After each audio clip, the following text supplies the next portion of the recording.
చివరిలో కదా ప్రయత్నం చేసింది. అంతే తప్పించి ఇప్పటికిప్పుడు చేయగాల్చుకుంటారా అధికారం సెంటర్లో పెట్టుకుని? అంటే నిజంగా జగన్ ఆలోచిస్తే అలా ఆలోచిస్తే ఢిల్లీ వెళ్ళి అక్కడ కూర్చొని ధర్నా చేయకూడదు. ఖచ్చితంగా అది ఆలోచించబట్టినే చేశాడు. తెలుగుదేశానికి తన శక్తి ఏంటో తాను ఎన్డీఏకి వ్యతిరేకం అవుతున్నాననే ఫీలింగ్ ఉండదా? ఎవరికి లేదు అంత నిజంగా కేసులు ఈయన జైల్లోకి పెట్టి అన్నీ ఆలోచించాలంటే అక్కడికి వెళ్ళి కూర్చుని అసలు అక్కడ కూర్చోవడం వలన కేంద్రానికి కూడా తెలిసింది జగన్ పోరాటం చేసే క్యారెక్టరు, తగ్గే క్యారెక్టర్ కాదు, అతనితో గొడవ అవసరం లేదు. బీజేపీ ఏం వైసీపీతో గొడవ పెట్టుకోదే, వైసీపీ ఏం బీజేపీతో గొడవ పెట్టుకోదే. అది అక్కడికి వెళ్ళి కూడా అతను చేసింది వాళ్ళని ఒక్క ముక్కల్లా. అతను విమర్శించింది తెలుగుదేశాన్ని, తెలుగుదేశం ప్రభుత్వాన్ని.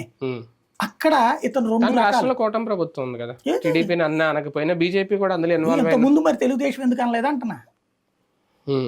అప్పుడు మరి తెలుగుదేశం ఎందుకు అనలా బీజేపీని? వైసీపీకి సపోర్ట్ చేస్తుంది అంటే జగన్ దృష్టిలో ఆంధ్రప్రదేశ్ లో ప్రభుత్వం వేరు, భారతీయ జనతా పార్టీ వేరు అన్నట్టుగా చూస్తున్నారు. కూటమి ప్రభుత్వంగా చూడట్లేదు. అతను ఇక్కడ ఎన్డీఏ తిడతాడు, ఇక్కడ తిడతాడు, సెంట్రల్కి వచ్చేటప్పుడు ఒక తెలుగుదేశాన్ని విమర్శిస్తాడు అతను.